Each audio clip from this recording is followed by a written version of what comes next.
Okay, in this notebook, I'm going to go over what is the Jupyter project and what are the motivations for it, briefly how it works, what some of the inspiration um, for it have been. So according to the Jupyter documentation, Project Jupyter aims to create an ecosystem of open source tools for interactive computation and data analysis, where the direct participation of humans in the computational loop, executing code to understand a problem and iteratively refine the approach, is the primary consideration.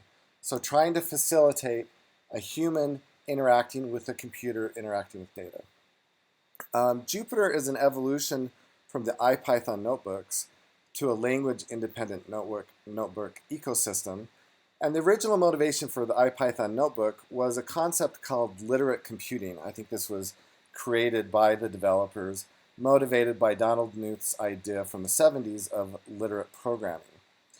The name Jupyter, again according to the developers, is inspired by Julia, Python, and R, which they consider to be the three open source languages of data science. But trying to go beyond any specific language, and like I said, this interaction of the human interacting with the code, also as a way of facilitating sharing and collaboration with computing. Now, what we're working with here with Jupyter Notebooks, of which this is an example, isn't necessarily novel in the sense that Mathematica and Maple have had these kind of notebook environments that people have worked in within decades.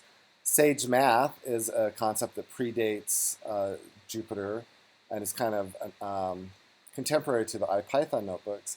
Sage Math is an open source alternative to Mathematica and Maple that runs through the browser like we are here and is open source. So when we're talking about a Jupyter notebook, how does it work?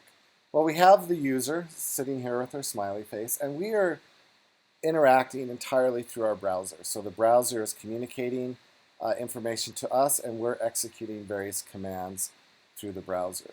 The browser is communicating with a notebook server, which stores and reads information about the notebook state in a notebook file, which is a JSON file, and is communicating with the kernel, which is the programming language kernel that's operating, whether it's Python, Julia, or R, or some other languages.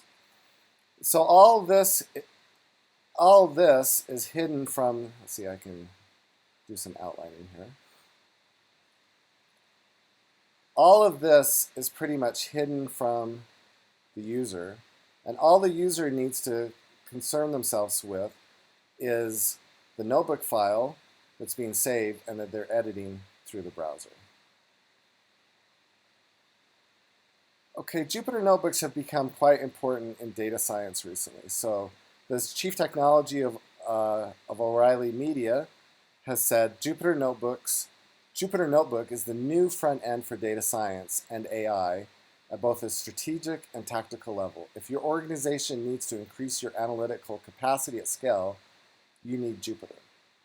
I've been using it probably for 3 or 4 years teaching, and we're using it for our summer school in addition to the fall programming class I offer through the department.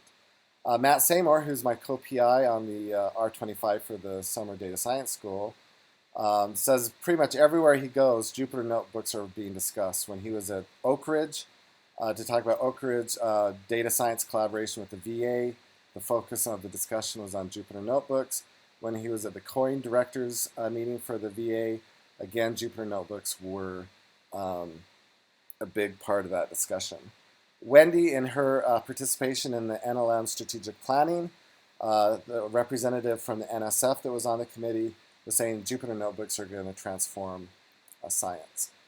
Papers are starting to be published within our field, talking about using these notebooks to improve reproducibility, especially when coupled with things like Docker containers.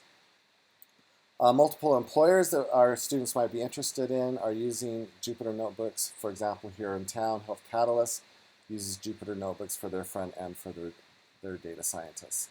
Um, I have a student that graduated with a master's degree in computer science about a year and a half ago, and as his background was electrical engineering, so not surprisingly, everything he did when he was a student of mine was in MATLAB. But as he got a job where he's a data scientist, um, his employer now does everything in Jupyter. And so he's using Spark for data analysis through a Jupyter notebook and then Python and MATLAB for visualization.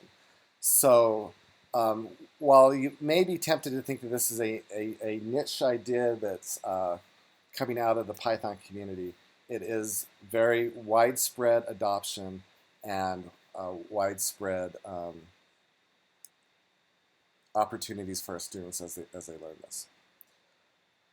So Jupyter Notebooks have become popular for a variety of reasons, one of which is the ease that they create for communicating computational science. O'Reilly now views IPython notebooks, Jupyter Notebooks, as first-class authoring environments for publishing with them, so on the same level as working with Word or their Atlas platform. And the reason for this is they're great to read and interact with, and people like writing with them. My own kind of adoption of Jupyter Notebooks came largely from my long-distance collaboration with my PhD student in Pittsburgh, Holly Perry. So when Wendy and I relocated to San Diego, she was still wrapping up her PhD. And these notebooks became the easiest way for us to communicate with each other of what we were doing and why. So we would create these notebooks. The notebooks had, as I will illustrate shortly, the documentation, code, and output. We would share these through a Git repository or Mercurial repository, and it greatly increased our ability to collaborate with each other. And as I worked with Holly, I realized that the same ease of communication which they provided me in my research would also help in communicating with students in the classroom. And so I adopted Jupyter Notebooks, like I said, 3 or 4 years ago. And I think from a teaching perspective, what makes them so great is that everything is one place. So the explanation of why we're working on this problem, the illustrations of what the data look like, the example code, the experimental code, the results are all in this one notebook. And the students have responded quite positively too. They have loved it. Lots of anecdotal reports from the programming class that I teach that the students, especially when we did the shift from traditional programming environments to the notebooks, that they liked it. And the summer school, they've been very positively reported back from the students. And I'm working with Donna Ziegenfuss to do evaluations of the summer school and what the students' reactions to working with the notebooks were.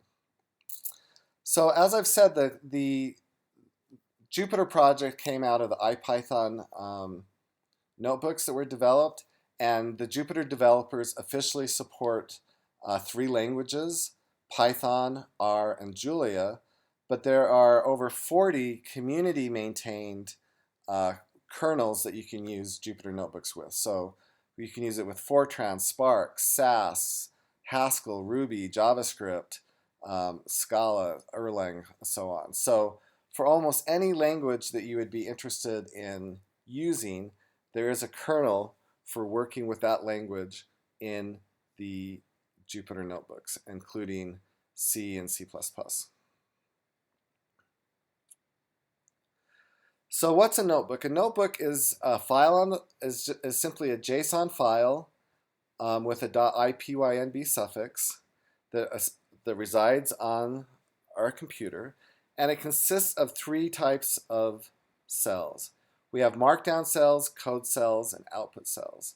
So this is an example of a markdown cell, and this is an example of a code cell, which I'm running as a bash environment, and this is the output of this code cell here, which in this case is a bash command. And so in the next notebooks, I will go over in more detail the structure and how to create these notebooks.